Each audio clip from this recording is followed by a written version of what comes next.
नमस्कार, तीन खबर सबकी नजर में आप सभी दर्शकों का हार्दिक स्वागत है। मैं हूं आपके साथ श्वेता शर्मा। दर्शकों, जिन तीन खबरों पर आज हम चर्चा करेंगे उसमें सबसे पहली खबर हम आपको बताएंगे उत्तर प्रदेश से है। संभल में 46 साल बाद शिव मंदिर खुलने के तीसरे दिन कुएं से 3 मूर्तियां मिली हैं और इधर विपक्ष ने संभल हिंसा को लेकर विधानसभा के बाहर प्रदर्शन किया। दूसरी खबर हम आपको बताएंगे मध्य प्रदेश से है, जहां मध्य प्रदेश सड़क परिवहन निगम के बंद होने के बाद प्रदेश का सार्वजनिक परिवहन निजी बस ऑपरेटर के भरोसे हो गया। निजी बसों की मनमानी से यात्री परेशान हैं, जिसके बाद प्रदेश की जनता की सुविधाओं को ध्यान में रखते हुए सरकार फिर से सरकारी बसों को शुरू करने जा रही है। तीसरी खबर हम आपको बताएंगे छत्तीसगढ़ से जुड़ी है, जहां सभी जिलों में धान खरीदी जोरों पर चल रही है और इस बीच राजधानी रायपुर सहित कई जिलों में खाद्य विभाग की टीम ने बड़ी कार्रवाई की। इन तीन खबरों पर हम चलिए विस्तार से चर्चा करेंगे। शुरुआत करेंगे पहली खबर की, यानी कि संभल की लड़ाई लखनऊ तक पहुंच गई है। जिस तरह से अगर बात की जाए उत्तर प्रदेश के संभल में अतिक्रमण हटाने के दौरान 40 साल पुराना एक प्राचीन मंदिर मिला। प्रशासन ने मंदिर की सफाई कराकर पूजा पाठ शुरू करवा दी और अब मंदिर की कार्बन डेटिंग कराने की तैयारी चल रही है, ताकि ये पता चले कि आखिरकार मंदिर में रखी भगवान की मूर्ति कितनी पुरानी है। कार्बन डेटिंग के लिए स्थानीय प्रशासन ने एएसआई को पत्र लिखा। फिलहाल मंदिर में सुरक्षा के कड़े इंतजाम किए गए हैं और मंदिर के बगल में कुएं की खुदाई का काम सोमवार को भी किया जा रहा है। करीब 10 फीट से ज्यादा कुएं को खोदा जा चुका है। कुएं में खुदाई के दौरान मां गौरी और मां पार्वती की प्राचीन मूर्तियां भी मिल गई हैं। इधर मुख्यमंत्री योगी आदित्यनाथ ने इस मुद्दे पर विपक्ष को जमकर घेरा। उन्होंने 1978 के दंगे का जिक्र करते हुए कहा कि क्या ये मंदिर रातों रात बन गया। इधर यूपी विधानसभा के शीतकालीन सत्र के पहले दिन सदन में जमकर हंगामा हो गया। सत्र की शुरुआत से पहले सपा विधायकों ने संभल हिंसा के मुद्दे पर प्रदर्शन किया और विधानसभा के बाहर धरने पर बैठ गए। विपक्ष का ये कहना है कि यूपी दंगों की आग से दहल रहा।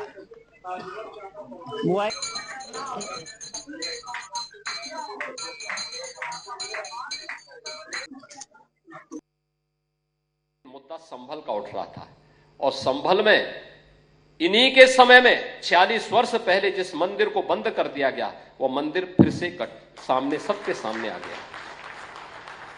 इनकी वास्तविकता को सबके सामने प्रस्तुत कर दिया। याद करिए ना, क्या वो संभल में इतना प्राचीन मंदिर क्या रातों रात प्रशासन ने बना दिया? क्या वहां बजरंगबली की इतनी प्राचीन मूर्ति रातों रात आ गई? क्या वहां पर जो ज्योतिर्लिंग निकला है, क्या यह आस्था नहीं थी? क्या उन दरिंदों को आज तक सजा क्यों नहीं मिली? इन्होंने 46 वर्ष पहले संभल के अंदर नरसंहार किया था। क्यों नहीं चर्चा होती संभल में उन लोगों की, उन निर्दोष लोगों की? क्या क्या कसूर था उनका, जिनकी निर्मम हत्या संभल के अंदर आज से 46 वर्ष पहले हुई थी? ये मंदिर शिव मंदिर पे आए हैं। हमें पता चला कि प्राचीन काल का मंदिर है, काफी 300 साल पुराना मंदिर दिखाई दे रहा है और ये काफी छोटी ईंटों से बना हुआ है। के दौरान जो भी सभी भक्तगण यहाँ पे थे और सभी के सामने ही मूर्ति निकली है और इस मूर्ति को सभी देख रहे आ रहा है कि जो अंदर की प्रेम सबसे बेस्ट वाली मूर्ति है। सारा जो मंदिर निकले हैं वो भोले बाबा निकले हैं, उसके यहाँ दर्शन करें। गोरा पार्वती की मूर्ति निकली है और माँ लक्ष्मी जी की कम से कम 400-500 तो खंडित है वो मूर्तियाँ? जी हाँ, खंडित ही हैं। ये लोगों ने तो दबा दिया था। कहाँ चली गई मूर्तियाँ, कितने दे दी गई है? अभी प्रशासन के लोग आए थे, वो ले गए।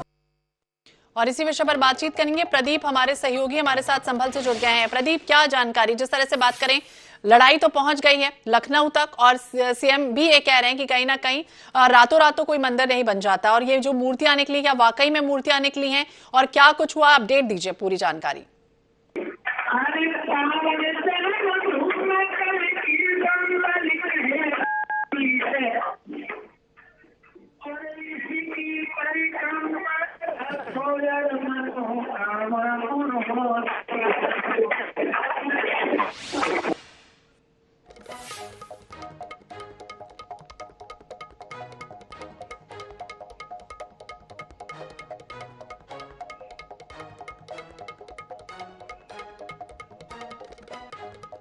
तो तकनीकी कारणों की वजह से प्रदीप की आवाज हम तक ठीक से नहीं पहुंच रही, लेकिन हम उनसे फिर से संपर्क करने की कोशिश करेंगे। बता दें 40 साल बाद खोला गया एक प्राचीन मंदिर, संभल की लड़ाई लखनऊ तक जिस तरह से पहुंची, प्रतिमा और कुएं की कार्बन डेटिंग की जा रही है। प्रदीप एक बार फिर से हमारे साथ जुड़ गया। प्रदीप जी, जानकारी दीजिए।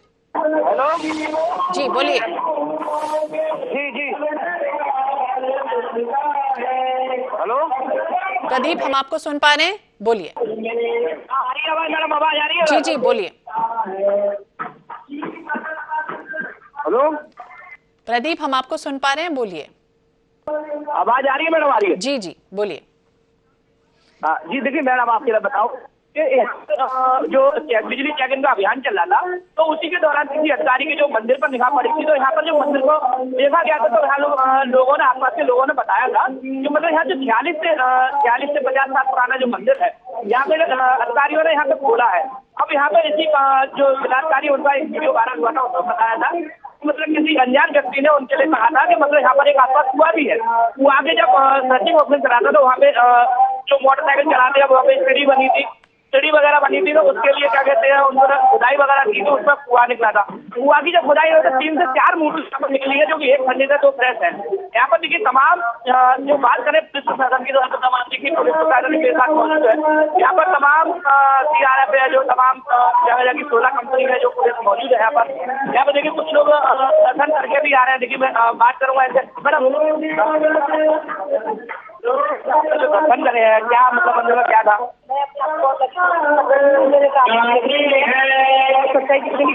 बाहर निकल के आया, यहाँ पे कुआं भी निकला।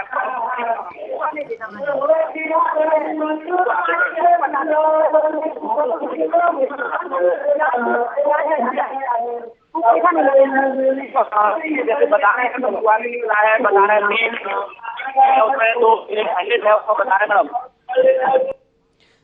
तो बिल्कुल प्रदीप, हम तस्वीरें भी देख पा रहे हैं कि किस तरह से उत्साह तो है, लेकिन अब क्या कुछ तस्वीरें आ रही हैं, किस तरह से ये भी कहा जा रहा था कि जो मंदिर 40 वर्षों से सूना सूना था, अब वहां पर बकायदा श्रृंगार किया गया है, भगवान की आरती पूजन की तैयारी है और बजरंग बली की आरती भी वहां पर हुई है। हाँ जी मैडम, उसी तरह मैं बता रहा हूँ कि यहाँ पर जो भजन कीर्तन भी हो रहे हैं, हनुमान चालीसा मंदिर का नाम प्राचीन मंदिर को शिव मंदिर दिया गया है। और आगे जो अधिकारी जो बताएंगे जब मंदिर को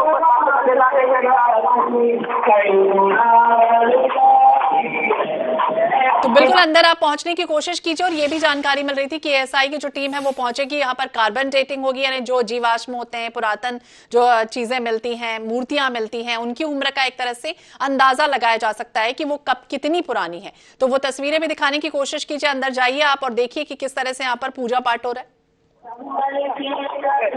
ASI की टीम यहाँ पर जांच को आएगी। अभी फिलहाल पुलिस प्रशासन का जो कहना है पूरी तरह से, लेकिन मंदिर में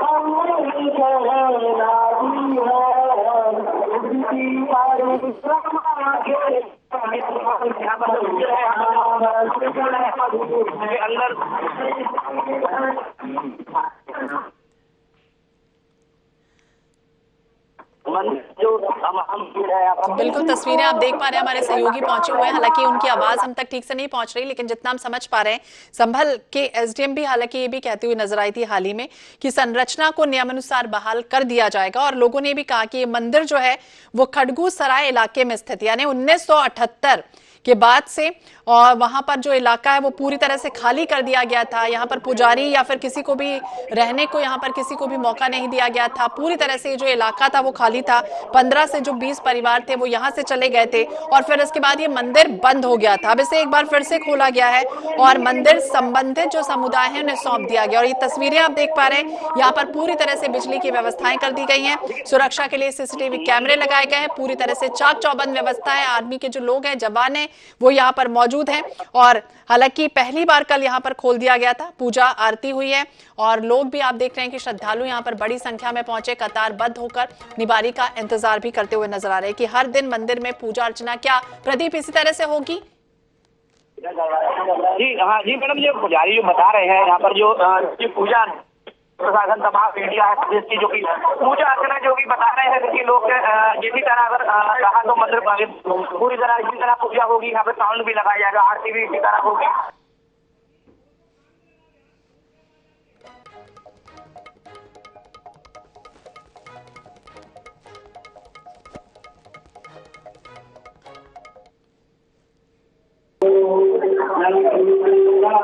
प्रदीप बोलिए। भी बांटा जा रहा है, यहाँ पर देखिए प्रसाद भी बांटा जा रहा है और यहाँ पर देखिए पूजा भी हो रही है, तमाम चीजें देखिए तमाम लगे यहाँ पर यहाँ पर गर्म होता है, यहाँ पर तमाम जो कि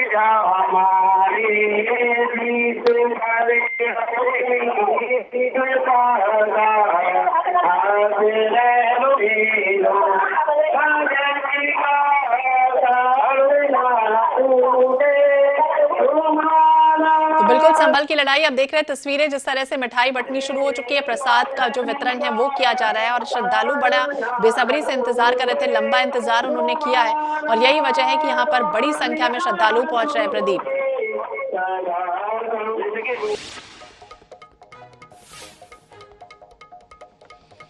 तो बिल्कुल अब आपने तस्वीरें दिखाई प्रदीप, बहुत बहुत शुक्रिया बातचीत के लिए, जानकारी के लिए। एसआई की टीम यहाँ पर संभल के शिव मंदिर भी पहुंचेगी और इसके बाद कार्बन डेटिंग का काम शुरू किया जाएगा। शिव मंदिर में सुरक्षा गार्ड पूरी तरह से तैनात कर दिए गए हैं और पूजा अर्चना का जो सिलसिला है वो लगातार जारी है। श्रद्धालु यहाँ पर पहुंच रहे हैं, अपनी मन्नतें मांगनी भी शुरू कर दी है तमाम श्रद्धालुओं ने और प्रसादी जो वितरण है वो भी हो रही है। लेकिन इसके बाद अब आपको बता दें एसआई की टीम पूरी तरह से यहाँ पहुंचेगी, कार्बन डेटिंग की जाएगी और इस मंदिर में जो शिवलिंग और मूर्तियां मिली हैं वो कितनी पुरानी है, पार्वती माँ गौरी की यहाँ पर मूर्ति मिली है, इसके बाद पूरी तरह से पता लगाने की कोशिश की जाएगी। हालांकि स्वास्तिक का निशान भी बना दिया गया है, पूजा आरती भजन कीर्तन चल रहा है।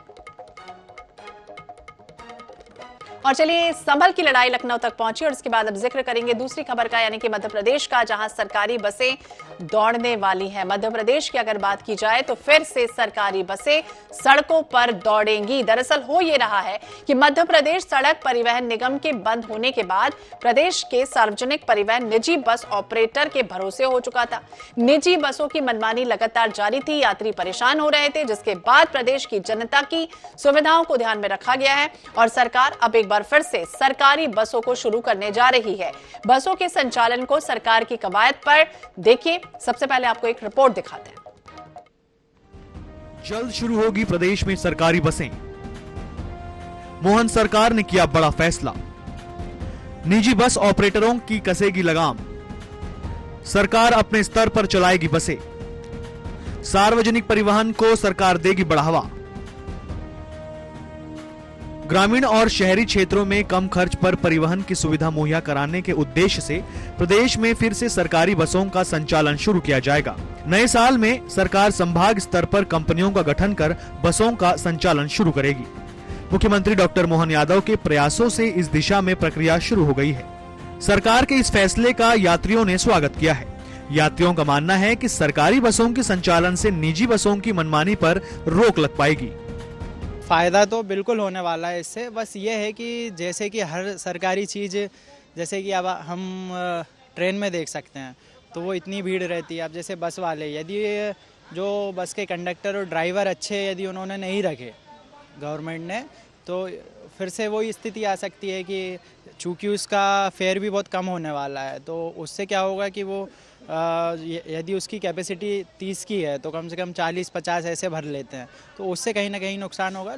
सरकारी का मालूम नहीं था ना, सरकारी चल जाए तो और अच्छा है, फिर हम लोगों को तो और सुविधा रहेगी ना सरकारी में। प्राइवेट का आइडिया नहीं था, हम तो प्राइवेट में गए ही नहीं कभी ज़्यादा। नहीं तो हम लोगों को भी गांव तक जाना पड़ता है ना, तो अच्छा है गांव तक चल जाए तो और अच्छा। हम लोगों को भी हरदा से गांव तक जाना पड़ता है, तो हरदा उतरो, फिर हरदा से प्राइवेट बसें चल ही नहीं रही हैं तो परेशानी होती गांव जाने में। सरकारी चलेंगी तो और अच्छा है, सरकारी वहां तक जाएंगी तो और अच्छा है ना। हाँ, बहुत सुविधा रहेगी इसमें। जनवरी 2005 में तत्कालीन मुख्यमंत्री बाबूलाल गौर ने प्रदेश में सरकारी बसों के संचालन को बंद कर मध्य प्रदेश सड़क परिवहन निगम में ताला लगवा दिया था। कर्मचारी संगठनों के विरोध के बाद सरकार परिवहन निगम का परिसमापन नहीं कर पाई, लेकिन निगम का कामकाज ठप हो गया। कर्मचारी संगठन भी प्रदेश में परिवहन निगम को शुरू करने की मांग लंबे समय से कर रहे हैं। अब सरकार की घोषणा का कर्मचारी संगठन भी स्वागत कर रहे हैं। साथ ही कर्मचारी संगठन का मानना है कि बेहतर परिवहन सुविधा के लिए सड़क परिवहन निगम का अस्तित्व जरूरी है। इन्हीं कारणों से सड़क परिवहन निगम की बसों को मार्ग से हटा दिया गया। 30 जून 2010 को पूर्ण रूप से निजीकरण कर दिया। निजीकरण के बाद सबसे बड़ी जो बाधा आम जनता को भोगना पड़ रही है वो दुर्घटनाओं की संख्या बढ़ी। 2010 के बाद देखेंगे तो दुर्घटनाओं की बहुत संख्या बढ़ गई। इसके बाद जब नियंत्रण विहीन प्राइवेट मोटर मालिकों ने किराया का कोई मापदंड नहीं, समय कोई सारणी नहीं, तो इसको आम जनता ने देखा और आम जनता दुखी हुई। इसको लेकर आम जनता ने हजारों पत्र मध्य प्रदेश शासन के मुख्यमंत्रियों को लिखे। तो जो निजीकरण का दूसरा रूप ही कंपनी है, इसलिए सड़क परिवहन निगम को अस्तित्व को सड़क परिवहन निगम के माध्यम से चला है, ना कि कंपनी के माध्यम से चला। मध्य प्रदेश सरकार अब प्रदेश में हाईटेक बसों का संचालन करने जा रही है, जिसमें e ticket, bus tracking, mobile app, operator app आदि की सुविधा होगी। क्षेत्रीय स्तर पर कंपनियों का गठन कर बसों का संचालन किया जाएगा। INH न्यूज के लिए भोपाल से स्वाति शर्मा की रिपोर्ट। और इसी विषय पर बातचीत करेंगे। स्वाति शर्मा हमारी सहयोगी हमारे साथ भोपाल से जुड़ गए हैं। स्वाति, एक उम्मीद यही थी कि निजी बस सेवा जिस तरह से शुरू की जाए तो यात्रियों को कहीं ना कहीं परेशानियां ना हो, लेकिन जिस तरह से बात करें 19 साल से बंद थी सड़क परिवहन निगम और अब इसे कैबिनेट में लाने की तैयारी की जा रही है। अगर ये लगता है, मोहर लगती है, तो कहीं ना कहीं 2025 तक इसकी शुरुआत हो जाएगी, जनवरी में। जी बिल्कुल, ये ऐसा लग रहा है कि 2025 तक शुरुआत हो जाएगी, क्योंकि ये सबसे बड़ी बात ये है कि ये बीजेपी सरकार में ही बंद हुई थी और कहीं ना कहीं यात्रियों की असुविधाओं को देखते हुए मोहन सरकार को ये लगा कि मध्य प्रदेश के जो यात्री हैं, जो गरीब तबके के यात्री हैं, मजदूर वर्ग है जो, या फिर जो एग्जाम देने के लिए छात्र जाते हैं या एक जगह से दूसरी जगह जो सफर करते हैं यात्री, जो बिल्कुल गरीब तबके के होते हैं, इतना जो किराया होता है उसको वहन नहीं कर पाते हैं, तो कहीं ना कहीं ये परेशान हो रहे हैं। उन परेशानियों के देखते हुए और असुविधा, जैसे कि कहीं बस बेकार खराब हो जाती है प्राइवेट बस, उसके बाद जो प्राइवेट बस होती है वो दूसरी बस की सुविधा ना करते हुए वहीं उतार देती है कि आप यात्रियों को आप जानिए, आपका काम जानिए। और दूसरे वहाँ पर जो प्राइवेट बसें जो होती हैं वो छुट्टियों में ले लीजिए, आप शीतकालीन अवकाश ले लीजिए, ग्रीष्मकालीन अवकाश ले लीजिए,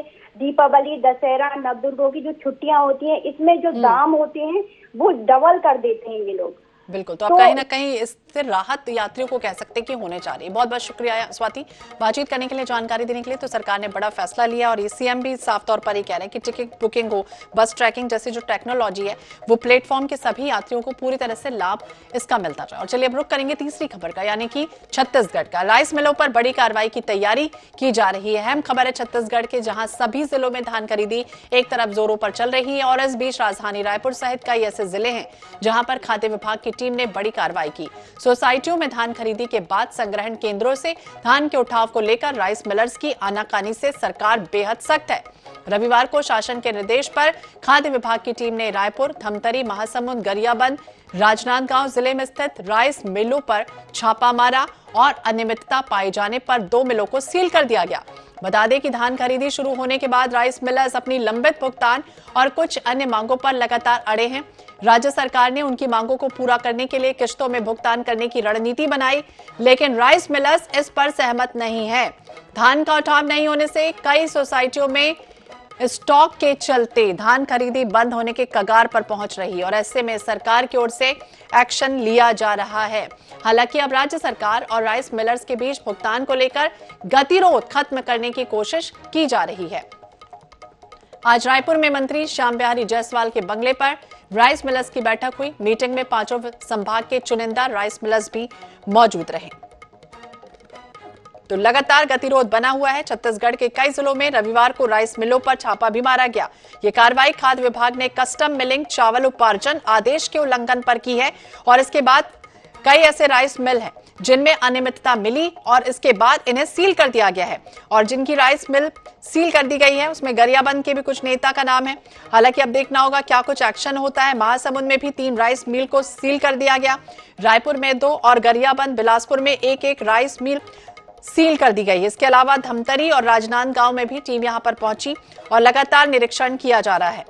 तो निरीक्षण के दौरान 390 क्विंटल उसना चावल, 1200 क्विंटल धान पाया गया, जो छत्तीसगढ़ कस्टम मिलिंग चावल उपार्जन आदेश यानी कि 2016 का उल्लंघन है कहीं ना कहीं, और टीम ने मिल परिसर को सील कर दिया है। धान चावल जब्त किया गया। ज्यादा जानकारी के लिए बात करेंगे विशेष संवाददाता गौरव शर्मा, हमारे सहयोगी हमारे साथ जुड़ गए। गौरव, क्या जानकारी? एक्शन लगातार जारी है और अब अगर अनियमितता मिलती है तो उसको सील करने की भी तैयारी, और कई जगहों पर कहां पर सील की गई है? देखिए, छत्तीसगढ़ में लगातार राज्य सरकार और मिलर्स के बीच में गतिरोध का क्रम जो है वो जारी है। इस बीच राज्य सरकार ने तीखे तेवर दिखाए हैं। जिन राइस मिलों में अनियमितता की शिकायतें मिली थी वहां पर सख्त जो गई है। रायपुर सहित कई और जिलों की जो राइस मिल है वहां पर छापेमारी की गई, और इसी के साथ राज्य सरकार ने बहुत स्पष्ट कर दिया कि कहीं पर भी जहां अनियमितताएं होंगी वहां पर सख्त कार्रवाई की जाएगी। इसी के साथ मिलर्स के साथ जो बातचीत का क्रम है वो भी लगातार जारी, क्योंकि जो राइस मिलर्स के साथ बैठकों का दौर है वो भी लगातार चल रहा है। मंत्री श्याम बिहारी जायसवाल के बंगले में ही आज ही राइस मिलर्स की बैठक हुई, उसमें मंत्री श्याम बिहारी जायसवाल भी शामिल हुए थे। लेकिन दूसरी तरफ रायपुर जिले के भी कई राइस मिल पे कल छापेमारी की गई थी।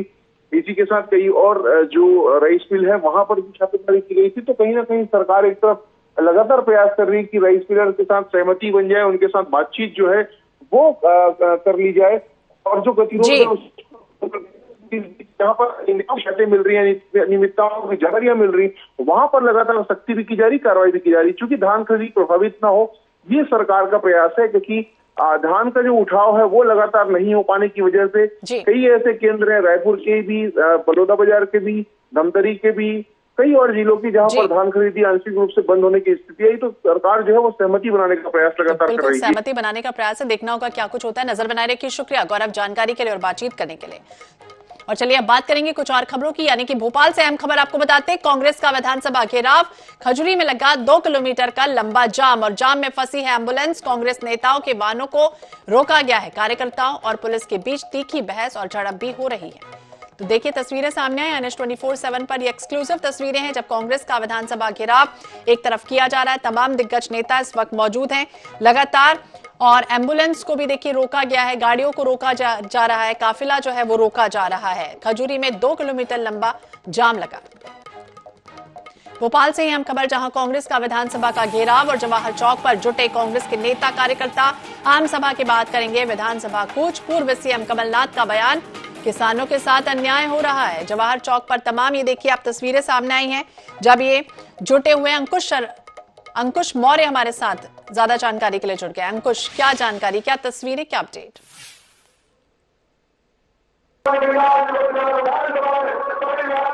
अंकुश, क्या देख पा रहे हैं आप? जंगी प्रदर्शन एक तरफ जारी है, पूर्व सीएम कमलनाथ का बयान, किसानों के साथ अन्याय हो रहा है।